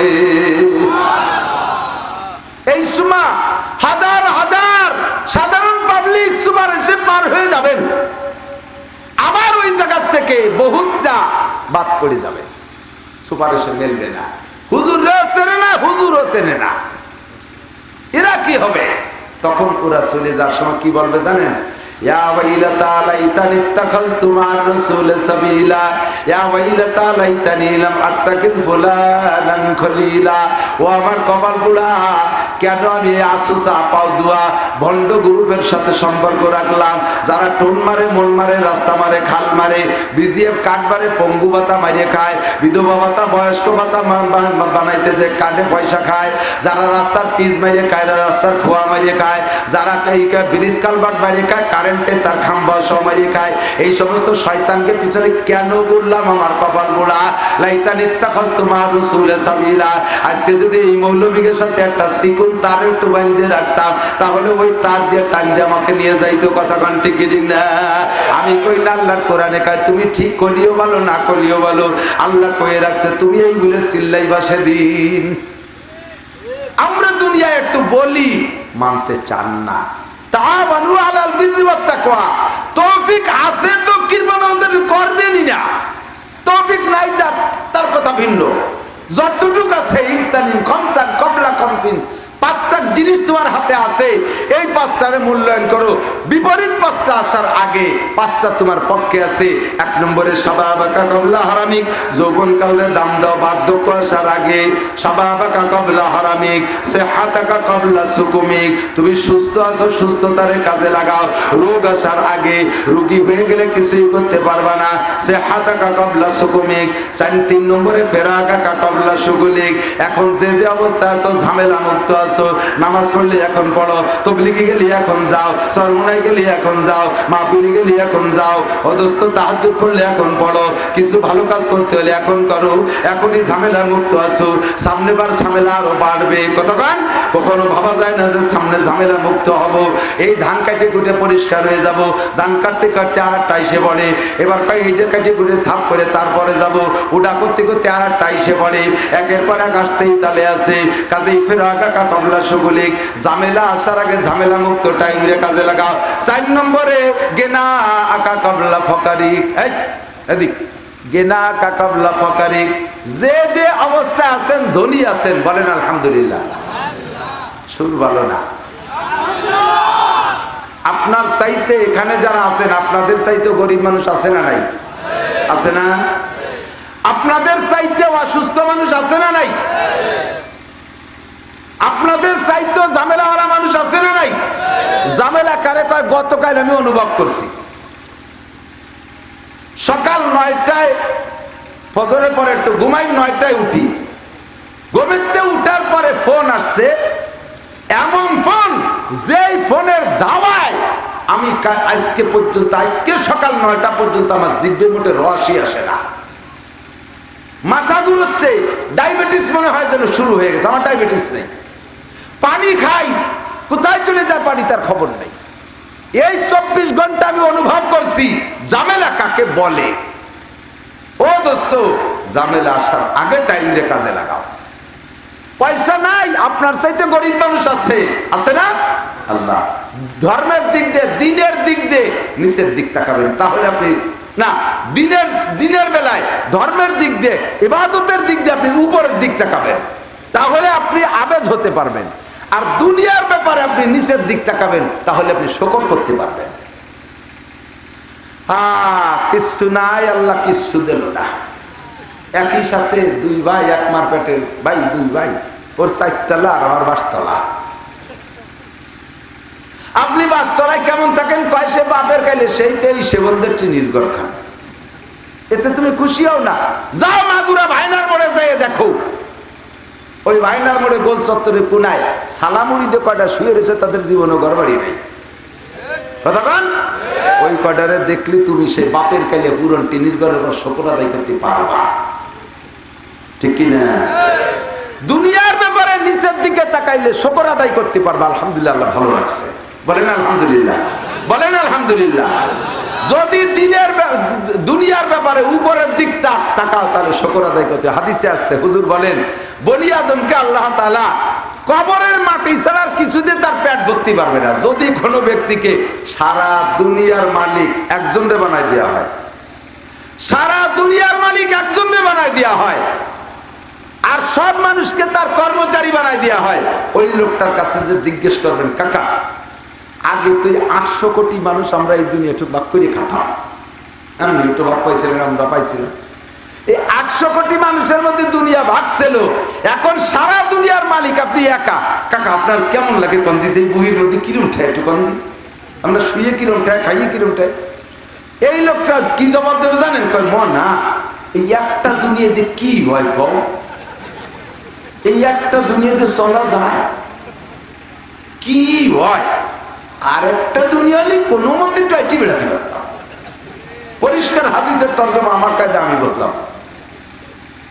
এই বনি আদমের পেট কবরের মাটি ছাড়া কেউ ভরতে পারবে? কাজেই শকর আদায় করতে জন্য নিচের দিক তাকাও, বলেন আলহামদুলিল্লাহ। আর ইবাদতের দিক উপরের দিক তাকাবা। ইবাদতের সময় কোন দিক? উপরের দিক, বলে ইবাদত করবেন না। ওরে সুবহানাল্লাহ, ফয়জুল করিম সাহেব কত ইবাদত করে, রিজাউল করিম সাহেব কত ইবাদত করে, আব্দুল গফফার সাহেব সারা রাত কোরআন শরীফ পড়ে, ওরে আল্লাহ বুখারী শরীফ পড়ায়, আল্লাহু আকবার। এই আব্দুর রহমানের মা, মাওলানা আব্দুর রহমানের মা 5 না 8 ওয়াক্ত নামাজ পড়ে। আমি মহিলা কি করলাম? সে মহিলা একটা দিনও সকালবেলা তিলাওয়াত ছাড়া ঘরের থেকে বেরোই না, আর আমি রমজান মাস ছাড়া একটু পড়ি না। আপনি ইবাদতের বেলায় উপর দিক তাকাবেন, তাহলে ইবাদত বেশি করতে পারবেন। আমি তার সামনে কি, আমি তার 10 চিল্লে দিছি, আমি মোটে 1 চিল্লে দিছি।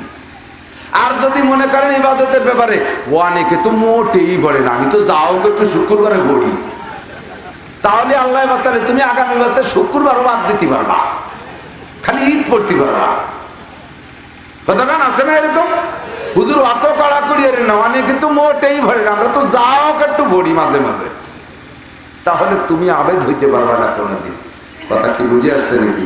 গিনা কাকাবলা ফকারি। আল্লাহ আপনাদের কেমন রাখছে বলেন? আর্থিকভাবে কেমন আছেন? শারীরিকভাবে কেমন আছেন? পারিপার্শ্বিকভাবে কেমন আছেন? শুকর করেন আল্লাহ। ভাই যুবক কথা কইছে কা, আমাদের চাকরি নাই, আমরা আলহামদুলিল্লাহ কই। চাকরি বাংলাদেশে নাই, হাসিনা এত চাকরি দেবে কয়টা? যতগুলো ভ্যাকান্সি আছে সব জায়গার লোক আছে, তা তোমার নাই, কোনো না কোনো কাজে আছে, এবং তার মাধ্যমে তার শান্তিও আছে। 5,000, 7,000, 10,000 টাকা বেতন পাই, কি সুন্দর বড় বড় দামি দামি জামা, আবার কত দামি লুঙ্গি। আমি 50-60,000 টাকা বেতন পাই, যে লুঙ্গি না কিনি, মৌলবী 600 টাকা বেতন পেতাইছে, দামি লুঙ্গি কিনে। এ কি আজিব! আবার মাসের শেষে 1 টাকা দিনাও না, ডানিও নাই, আর আমি প্রত্যেক মাসে 10,000 টাকা দিনা হই। কি হলো কি তো বুঝতে পারলাম না। নিজে আল্লাহর কসম যদি মিথ্যে কথা বলি, এই দারোগা নিজেই বলতেছে। লোকটাকে আমি ধন্যবাদ জানাই, বলো যে হুজুর খালি কোনো মতে চাকরিতে রিটায়ার্ডে জাতি পারলে শেষে কি দেন, আল্লাহরে দেখাই ছেড়ে দেবো, মানে 1 নম্বর হজ করবো, জীবন ভরে তবলিগি থাকবো, আর এমন করবোই না, আইসি বুড়ো কালে ছাড়িয়ে জাতি পারতেছি না, এতদিন চাকরি করলাম, শেষের একটা মোটা কিছু তো হবে। তো দোস্ত, আপনারা আমরা আর্থিকভাবে কেমন আছে একটু শুকর আদায় করেন আলহামদুলিল্লাহ, জোরে কর আলহামদুলিল্লাহ। আল্লাহ আমরা সবাই খুশি আছি তুমি যেমন রাখছো। এতে আমায় দিও না, এর থেকে শুকর আদায় করলেন তো মন থেকে, আল্লাহ বাড়ায় দেবে। বলেন আলহামদুলিল্লাহ। 5 নম্বরে হায়াতাকা কাবলা মাউতিক, মরার পরে অনেক কিছু পাবা। আল্লাহ আরেকটা বার যদি পাঠায় দিতে, দেখতে আমি সর মনের খুঁটি ধরে শুয়ে থাকতাম। কাকরাইল মসজিদের দুয়ারে আমি পাপস হয়ে যেতাম, মানসি পাড়ায় পাড়ায় উঠবে। আরেকটা বার পাঠায় দাও। আল্লাহকে কাল্লা, আর হবে না। শোনা, বহুত সুযোগ দিছি, 60-70টা বছর লডর লডর এরিয়া কাজিয়ে ডাঙ্গা করে, আকাম করে, সুদ খাইয়া, ঘুষ খাইয়া, দুনিয়া নিয়ে কামলা কামলি করে আইছি। আমার মৌলবীরা কত বুঝাইছে, সেদিন খালি চেদ্রাই আইছেও, খেলি উড়াই দিছ। আজ ধরা পড়ছো, রিমান্ডে পড়ছো, তাই না? কারণ আমরা মোটা অফার দিচ্ছ, তোর মতো শোয়াই শোয়াই কোটি কোটি জাহান্নামে গেলে আমার কিছু আসে যায় না। কথা কবি দাঁত ফেলাই দেবো, কিন্তু তোমাকে নাও, ওই সময় কবে আর কি। আল্লাহ, তাহলে হায়াতাকা কাবলা মাউতিক, হায়াতের কাজে লাগা, মরণ আসার। এখন কি মরে গেছেন নাকি? মারা গেছেন? তাহলে এখন বেঁচে আছেন না, এদের কাজে লাগান। 1 নম্বরে কাজে হাত তুলে স্বীকার করতে হবে, হবেই হবে। যুবক, স্বীকার করবি না, তাই আল্লাহর দুনিয়াতে খাবি কেন? আল্লাহর ভাত খাবি কেন? আল্লাহর পানি কেন খাবি? আল্লাহর অক্সিজেন কেন ব্যবহার করবি? চলে যা, ফানফুজু লা তানফুজু ইল্লা বিসুলতান। জমিনে থাকতে পারবি না, কোথায় যাবি? যা, কোথায় যাবি? সে জায়গা তোর বাপের জায়গা না, সে জায়গা আল্লাহর জায়গা। কতক্ষণ চোখতেছে কে? আলাম নাজাল্লাহু আইনাইন। তোর চোখ কি তোর বাপ দিছে? আমি দিছি। এই যে ফেসবুকে আওয়াজ আওয়াজ দেও কা ওয়ালিসান ওয়া শাফাতাইন, তোর জিহ্বার ঠোঁট আমি দিছি। এতে মদ গাঁজা খাইস কা? এই মধ্য এতে মদ খাইস কা? মিথ্যে কথা কইস কা? গালাগালি করিস কা? তোর সুবা কষা ফেলাই দেবো, প্যারালাইসিস করে ফেলায় রাখবো 10 বছর। নানা বিয়ার কানবি, কথা কতি পারবি না, কারণ ওই সুপাই দিয়ে বহুত ফাজলামি করেছিস, ওই চুপা দিয়ে বহুত ফাজলামি করেছিস। ও সুপা ফেলাই দেবো, ওর কার্যকারিতা শেষ। পারে আল্লাহ? পারে পারে? আরে আল্লাহু আকবার, পারে। ও দোস্ত, তাহলে আল্লাহর 1 নম্বর হক এই জীবনে আদায় করব, নামাজ পড়বই ইনশাআল্লাহ। তুমি অত তাড়াতাড়ি কও কেন? ইনশাআল্লাহ একটু পরে কইরে। ইনশাআল্লাহ আরো মালয়েশিয়ার ইনশাআল্লাহ, মালয়েশিয়া যারা থাকছে তার কাছে শুনে দেন, ও দেশালারা যদি লেনদেনে কয় ইনশাআল্লাহ, তাহলে ধরে নিয়ে যাওয়া দেবে না কোনোদিনও। আল্লাহ তৌফিক দেয় নি, তাই দেয়নি। নামাজের ব্যাপারে ইনশাআল্লাহ জায়েজ নাই। বলেন নামাজ পড়বই, পড়বই। একটু কও না, মোর বিজুড়া মরা দেশ কেনে। সকালে একটাও বাসপা নাই, রাতারাত সব সাফ হয়ে যাওয়া, মরে সাফ। এই ভয় যদি থাকে, কারণ সব মরবে, একটু পরে যে সবগুলো মরবে, একটাও বাঁচবে না। ঘুমের সময় কি দোয়া পড়ছেন? আল্লাহুম্মা বিসমিকা আমুতু। এর মানে কি? আল্লাহ তোমার নামে মরতেছি। আমি যে মিথ্যে কথা কইছি নাকি? সবগুলো ঘুমাবেন তো মরবেন। ওয়া আহইয়া, তুমি বাঁচাই দিও। এবার যদি বাঁচাই দেয় বাঁচবো, নাহলে ঘুমের মধ্যে মরণ হতে পারে কি পারে না? এত বড় ইয়াকিন রইছে মরণের পর, তুমি নামাজের ওয়াদা করতে সংকোচ বোধ করো কেন? আজকে এখানে জামাতে নামাজ হবে, ঈশার নামাজ হবে। এই জায়গা থেকে নামাজ ঈশার জামাতের সাথে পড়বই। কারা কারা? ওই হাত, এই জায়গায় ঈশার জামাতে পড়বেন, ঈশার জামাত পড়বেন। আল্লাহ হাতগুলো কাবা শরীফে নামাজ পড়ার তৌফিক দিও, মসজিদে নববীতে নামাজ পড়ার তৌফিক দিও। আল্লাহ তুমি আজকের হাতগুলো কবুল করে নাও। মাশাআল্লাহ, এই নামাজে আমরা জীবন ভরে পড়তে থাকবো। শোনা, তুমি খেলাধুলা করো, করো, নামাজ পড়ে নাও। তুমি ব্যবসা করো, করো, নামাজ পড়ো। স্কুলে কলেজে পড়ো, পড়ো, নামাজ পড়ো। রমজানের রোজা রাখবো তো? ঠিক আছে তো? তারাবির নামাজ হবে তো ইনশাআল্লাহ? আল্লাহ কবুল করুক, বলেন আমিন। আল্লাহ, ও দোস্ত, এই যে ছোট্ট মাদ্রাসা, এই সবে মাত্র শুরু করছে, কি যেন নাম? মাওলানা আব্দুল করিম সিদ্দিকী, আব্দুল্লাহ করিম, আব্দুল করিম, এদিক তাকান। এ পাগলা টাইপের মানুষ। পাগলাই যদি না হবে, বুড়ো কালে মাওলানা হতে যায়। বিয়ে করার পরে আমার সাথে কোন জায়গায় যেন আছে বয়ান শুনিয়ে তারপরে গেছে মাদ্রাসায়। যেভাবে যতটুকু আলিম হয়ে আসছে, সে একটা মাদ্রাসা করতে চাইছে। এই মাদ্রাসার মাধ্যমে এলাকায় হতে পারে 10টা ছেলে এই গ্রামের আলেম হবে ইনশাআল্লাহ। ওই আব্দুল করিম রে পড়াইতে পারে, এরকম যোগ্য আলেমও তার মেহনতে হয়ে যেতে পারে। পারে কি পারে না? অবশ্যই পারে। চরমনের পিসা মরহুম ফজলুল করিম সাবজেক্ট যা সেইদের আলেম ছিলেন, তার ছেলেরা তার চাইতে ভালো আলেম হয়ে গেছে। ইসহাক সাহেব যে সাইজের আলেম ছিলেন তার ছেলে ফজলুল করিম সাহেব আরো ভালো আলেম হয়ে গেছে। তা আব্দুল করিম যে সাইজের আলেম তার এই মাদ্রাসায় পড়ে তার সে ভালো সাইজের আলেম হতে পারে পারে পারে আপনাদের সন্তানরা হারবে না, ঠকবে না। সার্টিফিকেটের খানা শেষ, সার্টিফিকেট আম্মা বাপ, সার্টিফিকেট সরকার খায় না। ও এক বস্তা সার্টিফিকেট দিলে এক পোয়া নুনও দেয় না দোকানদাররা। ও চিন্তা করে লাভ নাই, আখেরাতে চিনতে বিনা সার্টিফিকেট আলা মাদ্রাসা যদি কেউ দিনের খাতারে এলমে দিন শেখে, তাহলে যেই এলমে দিন শিখতে যে সার্টিফিকেটের খবর নাই সেই এলমে দিন হলো সহি এলমে দিন। যে জায়গায় পড়ার সাথে সাথে দুনিয়া একটু সুতার সার্টিফিকেটের লোভ আছে, ওই এলমে দিন তুমি ইখলাসের সাথে শেখো নাই। তো এই পাগল মানুষটার জন্য আমরা এই জায়গায় একটু সহযোগিতা করব, তার এই বিল্ডিং এর কাজে একটু সহযোগিতা করব। এটা টিনের ঘর হবে, তাই তো? বিল্ডিংই হবে, ছাদই হবে, ফাউন্ডেশন দেছো দেওয়াল হইতে হইতো ওয়াল করে উপরে টিন হবে, ওয়াল করে টিন হবে। এই পাগলের সাথে একটু পাগলামিতে শরিক হবেন। দেখেন ওই যে টিনের ঘর, খড়ির বেড়া, ওর মধ্যে মোটা মোটা কয়েন কিতাবে দিয়ে তুইছে, গরুর গুয়ালির গন্ধে ওর মধ্যে আমি খাতি বললাম না। তা আল্লাহর কোরআন রসুলের হাদিস গুয়ালির গন্ধর পোল্ট্রির ফার্মের মধ্যে থাকবে, আর আপনি আরামের বিল্ডিংয়ে ঘুমাবেন, পাকা পায়খানা করবেন। আল্লাহ কয় তোরে পোস্টিং করবো, খালি তোর ওয়ান টিকতে দিচ্ছি না। ফার্স্ট পোস্টিং জেলখানা, ওর পর থেকে হাসপাতাল, সেই জায়গাতে ডাইরেক্ট কবরস্থানে পোস্টিং করে দেবো। আমার কোরআন থাকবে কাঁচা জায়গা, ভাঙ্গা জায়গা, আর তুই পাকা পায়খানায় হাঁকবি, তোরে আগায় ছেড়ে দেবে করে কায়দা হয়ে। বাংলা করে দিলাম, শোনালো কি? আল্লাহ তাআলা যারে তৌফিক দেছে, এই পাগলটা যদি জান্নাতি হয় ইনশাআল্লাহ, সরল মানুষ বেশি জান্নাতি হবে, সরল মানুষ বেশি জান্নাতি হবে। এই পাগলগুলো আগে চলে যাবে, আল্লাহ তাআলা তারে মাফ করে দিক, জান্নাতি করুক, তার সাথে আল্লাহ আমাদেরকে নসিব করুন, বলেন আমিন।